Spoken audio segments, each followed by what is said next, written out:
मांग संख्या 27 पर बोलने का मुझे अवसर दिया, इसके लिए सभापति जी का बहुत बहुत धन्यवाद। माननीय मुख्यमंत्री जी का भी बहुत बहुत धन्यवाद दूंगा कि पेयजल समस्या जो सुजानगढ़ की बहुत बड़ी समस्या थी, पिछले कार्यकाल में उन्होंने आपनी योजना के माध्यम से मीठा पानी पहुंचाया गांव-गांव में और शहर में। उसके लिए मैं उनका बहुत बहुत धन्यवाद प्रकट करता हूं। इस कार्यकाल में भी जेजीएम के माध्यम से जो योजना स्वीकृत हुई है, उसमें पहले चरण में करीब 30 गाँव में आज काम चल रहा है। शेष गाँव के लिए भी 150 करोड़ रुपए स्वीकृत हो चुके हैं और उसमें भी अब काम शुरू हो गया है। उसके लिए भी मैं मुख्यमंत्री जी का और पीएचडी मंत्री जी का बहुत बहुत आभार प्रकट करता हूं कि जिसमें मेरे क्षेत्र में 20 पानी की टंकियां बनाई जा रही हैं। पानी की टंकी की जहां बात है, सुजानगढ़ में आज से करीब 60 साल पहले भामाशाह के सहयोग से खेतान जल प्रदाय योजना आई, जिसमें पानी की टंकी सबसे पहले बनी और आज भी वो इस शहर की लाइफलाइन है, क्योंकि जितनी भी योजनाएं हैं वो उसी टंकी से जुड़ी हुई हैं। उसके माध्यम से ही बाकी सब जगह सप्लाई है।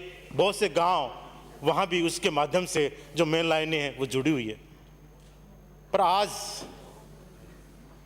60 साल के बाद में उसकी हालत खराब हो रही है, जर्जर अवस्था में आ गई है और विभाग ने अब उसको मरम्मत के लिए मना कर दिया है। पीडब्ल्यूडी ने भी उसको कंडेम घोषित कर दिया है।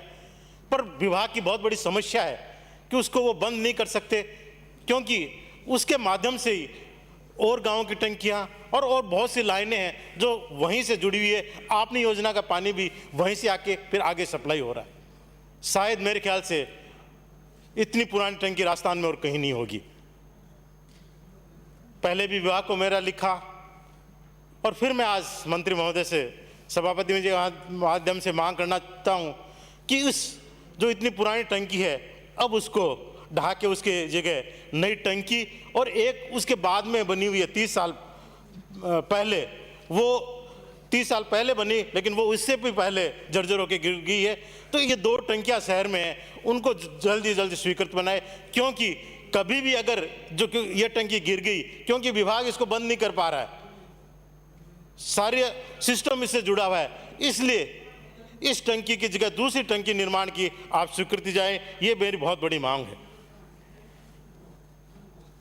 जेजीएम के जो काम चल रहे हैं, सही बात है, उससे पहले आपने योजना के माध्यम से पानी गांव-गांव में पहुंच गया। पानी तो पहुंच गया पर उसकी मॉनिटरिंग का सिस्टम आज बहुत कमजोर है। पूरा ऑपरेशन मेंटेनेंस प्राइवेट कंपनी के हाथ में, उनके 100 से ज़्यादा वो बताते हैं कि हमारे हेल्पर टेक्नीशियन जो हैं वो हैं, पर मॉनिटरिंग कौन करे उसकी? सरकारी योजना है, कोई प्राइवेट योजना नहीं है, कोई प्राइवेट योजना नहीं है। सरकारी योजना पे सरकार की मॉनिटरिंग होनी चाहिए। किससे बात की जाए? आज सिर्फ एक एक्शन के भरोसे, न उनके पास में एएन न जेएन न कोई मॉनिटरिंग का, जिसके पास पूरे तहसील का पानी पिलाने की जिम्मेदारी है, हालत यह है कि उसको खुद को पानी पिलाने के लिए 4th क्लास नहीं है उसके पास। तो सिस्टम आपने कर रखा है, कोई दिक्कत नहीं है, हेल्पर रखो, टेक्नीशियन रखो, मरम्मत के लिए आप रखो, पर मॉनिटरिंग सरकार की जरूरी है। जनप्रतिनिधि, जनता किससे बात करे? सरकारी दफ्तर में जाएगी, वहां कोई मिलेगा नहीं उसको। तो जो ये सिस्टम है, इसमें सरकार मॉनिटरिंग अपने पास में रखे पूरी। बाकी स्टाफ आप भले कंपनी को दे रखा है 10 साल के लिए, उसमें कोई दिक्कत नहीं है, पर इस मॉनिटरिंग को आप रखें। एएन जेएन के जो पद हैं भरें, चाहे बढ़ाएं, और पर ये बहुत जरूरी है करना। दूसरा, अभी घर घर पहुंचाने के लिए जेजीएम के माध्यम से हम जा रहे हैं। पहले भी आपनी योजना के माध्यम से पानी आया मुख्यमंत्री जी ने, पर उस समय जो भी नेचुरल जो पुराने सोर्सेज थे जिनके माध्यम से वर्षों से शहर और गांव के लोग पानी पी रहे हैं, उसको बंद नहीं किया गया था। वो लगातार चल रहे थे, चाहे ट्यूबवेल के माध्यम से हो, सप्लाई वो चालू रही, जहां हैंडपंप है वो चालू रहे। पर एक साल से मुख्यमंत्री की बहुत बड़ी मंशा है, पीएचडी मंत्री जी की बहुत बड़ी मंशा है कि घर घर पहुंचे, सप्लाई हो।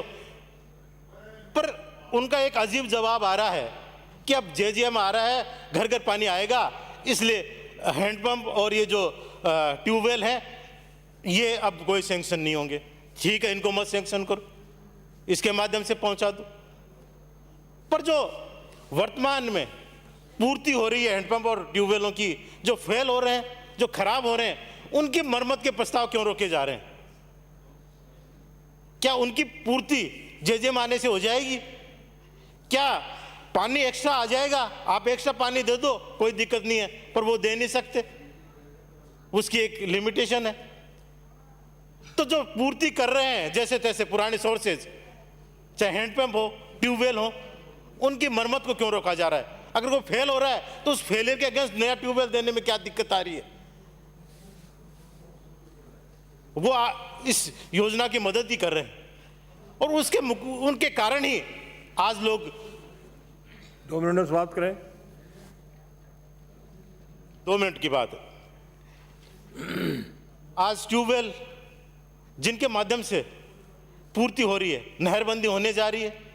नहरबंदी हमेशा इसी टाइम होती है कि जब पानी की जरूरत ज़्यादा बढ़ती है, उसी समय नहरबंदी आती है। नहरबंदी में पानी की वैसे ही शॉर्टेज होगी। आपके जो ट्यूबवेल हैं जो बंद हो गए या जो फेल हो रहे हैं, उसके अगेंस्ट आप दूसरा देना नहीं चाह रहे या उसको ठीक कराना नहीं चाह रहे, तो कैसे ये गर्मी के दिन निकलेंगे? मेरी विशेष मांग यही है कि जो ये पुराने सोर्सेज हैं अपने, इनको बंद नहीं किया जाए, इनको बराबर चलाया जाए, ताकि विभाग में भी जोर नहीं आए और जनता भी परेशान नहीं हो रहे। और एक जो सिंगल फेज ट्यूबवेलों की बात आती है, जिसको अब पीएचडी विभाग जिनके बिल भरने से बंद करा है, जिनको काटने से जा रहा है, बिल्कुल आप काट दीजिए, बिजली का बिल भी मत भरिए, पंचायतों को हैंडओवर कर दीजिए। पर आप पंचायत राज विभाग से बात करके एक कोई सर्कुलर निकाल दीजिए, एक लेटर निकाल दीजिए, जिसमें ये तय हो जाए कि पंचायत राज विभाग इसको लेगा। सरपंच जब उसकी मरम्मत करा रहा है उस हैंडपंप या ट्यूबवेल की, तो उसके उस बिलों को पास नहीं होने रहा, वो बिल अटके पड़े हैं। एक बार तो उसने करा दी, दोबारा कोई हाथ नहीं लगा रहा। दोनों विभाग मिलके एक सर्कुलर निकाल दें, एक आदेश निकाल दें कि अब से पंचायत राज विभाग के जो ग्राम पंचायत है वो इस ट्यूबवेल की मरम्मत करेगी, इसकी मेंटेनेंस करेगी, इसका रखरखाव करेगी, बिजली का बिल करेगी। उसके बाद में ग्राम पंचायत कैसे करती है, कैसे व्यवस्था करती है, पैसा है कि नहीं है वो अलग बात है, पर जहां व्यवस्था है वो भी नहीं कर पा रहे, वो भी हाथ नहीं लगा पा रहे, क्योंकि उनके पास कोई आदेश नहीं है। बीडीओ भी मना करते हैं, जिला परिषद को भी लिख के दिया, वो भी मना करते हैं कि ऐसा हमारे पास कोई आदेश नहीं। समाप्त करें। श्री अमृतलाल मीणा। धन्यवाद।